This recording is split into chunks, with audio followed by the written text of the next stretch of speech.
Hey, yeah, you, seeker, come here. I've seen you wandering the aisles of the Library of Dreams. Always back for more, huh? Thought I wouldn't notice. You've got that look in your eyes, like the last dream didn't quite satisfy. Like you're chasing something just a bit darker, a bit deeper. Well, you're in luck. Or maybe not. See, there's a place in the library most don't know about. We don't advertise it, we don't open it. But for someone like you, a seasoned dream traveller, I think you're ready. Come with me quietly now. Past the glowing shelves, past the floating tomes, down the stairs that weren't there yesterday. Welcome to the Nightmare Archives. Yeah, the air's colder here, smells like dust and dried ink. Don't mind the flickering lanterns. If they go out, just don't move. Now, here, older than most, a farmer, a curse, a sealed tomb that was meant to stay sealed. You ready? Then open it, and don't lose your place.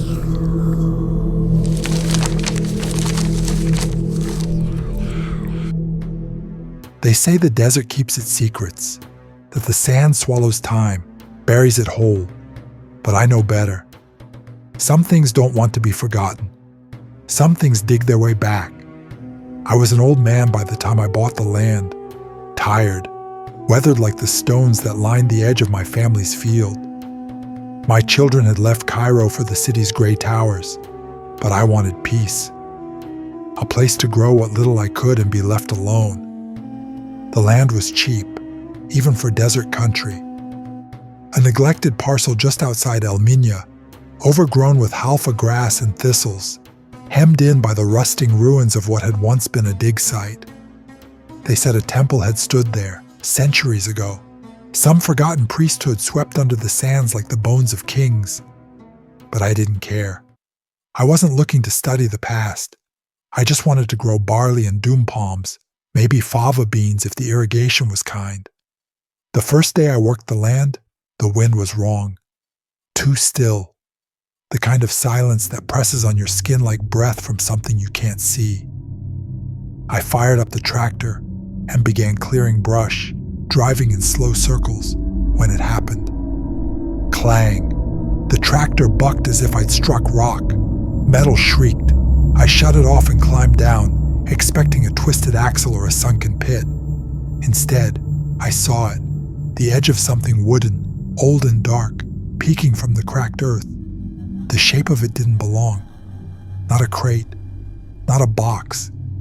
Something more deliberate, and older than anything I had a right to disturb. But curiosity is a terrible master. I drove home, got my crowbar, my chains, and a shovel. When I came back, the sun had dipped low and the sky had turned the color of scorched clay. I dug until my hands blistered. The earth fought me for every inch.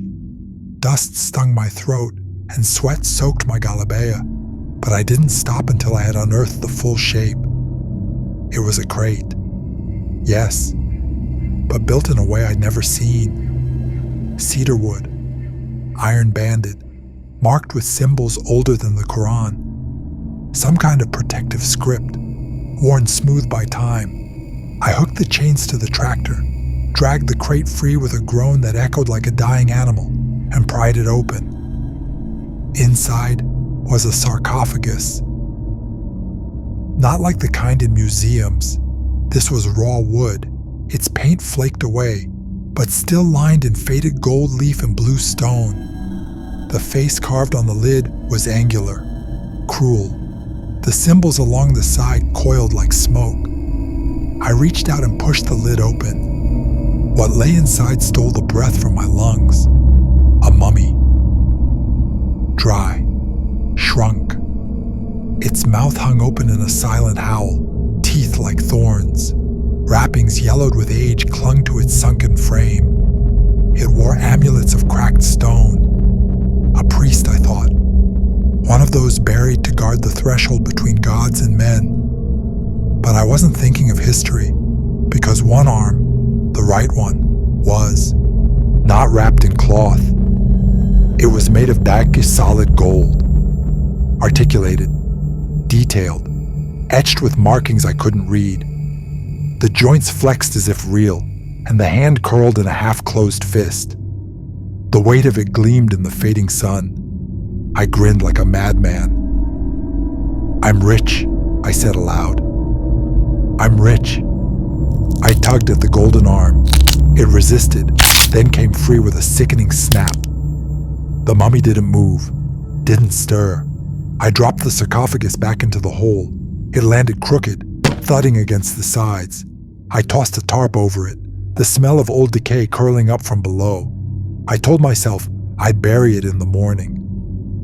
That night, I woke to a sound I will never forget. It began as a scraping, slow, dry, like claws across sandstone. I thought it was the wind, but then I heard it again, along the walls of my home, deliberate, searching. And then came the voice. "Where is my golden arm?" It wasn't a whisper. It was more like breath escaping from a long-sealed tomb, low, hollow, echoing inside my chest. "Where is my golden arm?" I sat up in bed, heart pounding. The voice drifted from every wall.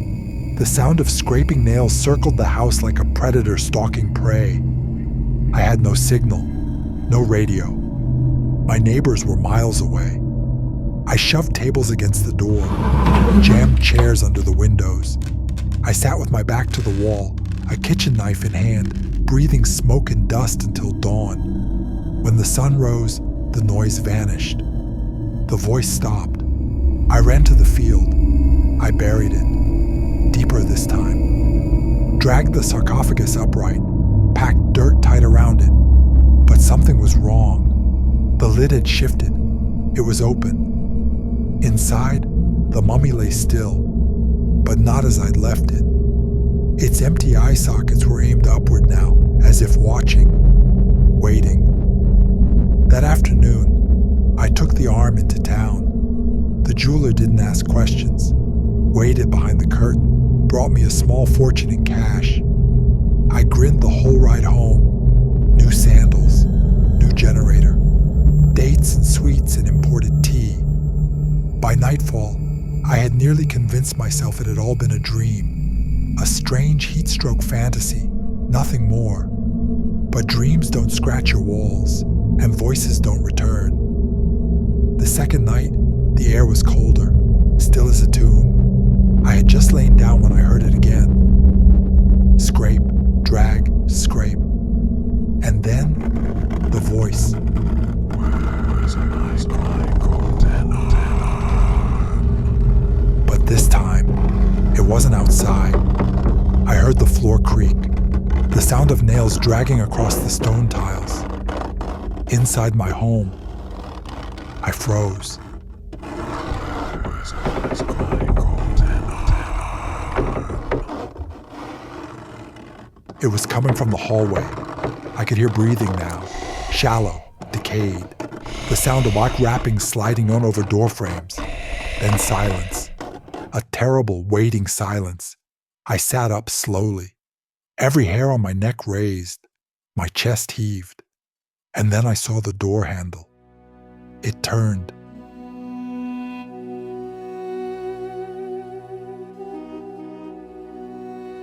It's been years since anyone's seen the farmer. One day, he just stopped coming to the market. The barley in his fields withered to ash. The doom palms browned and cracked in the heat. His house stood quiet beneath the burning sun, its shutters closed, its gate swaying in the wind. At first, people thought he had gone to Cairo, maybe to enjoy his rumored wealth. But weeks passed, then months, and the silence grew heavier. They sent out a search party, men from the village, a few police officers from the district. They rode out across the dunes, boots crunching dry earth, calling his name under the midday sun. But when they reached the farmhouse, they found Nothing. No signs of struggle, no blood, no note, no man. It was as if he had never lived there at all. The furniture was untouched, the pantry empty, not a single photo on the walls. Dust coated every surface except for the floor beneath his bed, as if something had crawled out from underneath. And in the center of the hallway, where the tiles met in a faded spiral, lay a single scarab beetle, glossy black, with tiny gold veins etched into its carapace. Dead, but perfectly preserved, almost placed. No one would touch it. The imam said prayers, but the air in the house would not warm. The floorboards creaked when no one walked, and shadows moved against the light. The police filed the case away as an unsolved disappearance. But the villagers whispered. They said the land was cursed, blighted by a jinn, bound beneath the earth in some ancient pact. Others claimed the farmer had committed a crime so vile that Allah himself struck him from this world. And the old ones, the ones with milky eyes and stories like sand in their mouths, said it was the temple spirits, awakened from centuries of sleep by a greedy hand. They spoke of the priest with the golden arm, and how no one, no matter how poor or proud, should ever steal from the dead. Sometimes, at night, when the wind howls just right, people say you can hear it out there, across the dunes, the soft scrape of something dragging through the sand, and a voice, carried faintly on the breeze. Where is Michael? But no one goes near that land now, not even the jackals. Seeker, what are you doing in the Nightmare Archives? How could you have possibly found this place? It couldn't have been him. Tell me it wasn't him. There's another librarian down here, not like me. He catalogs nightmares, and sometimes he turns dreams into night terrors. Stay away from him. He doesn't play fair. Anyway, good news. We've repaired the bindings the Dreamwalker tore apart. The library is stable, for now. We hope you'll visit again soon, Seeker. Just be careful where you wander next time. Hello, Seeker. It's me, the Dreamer, and I wanted to let you know that we are now on Spotify and YouTube. But until next time, sweet dreams.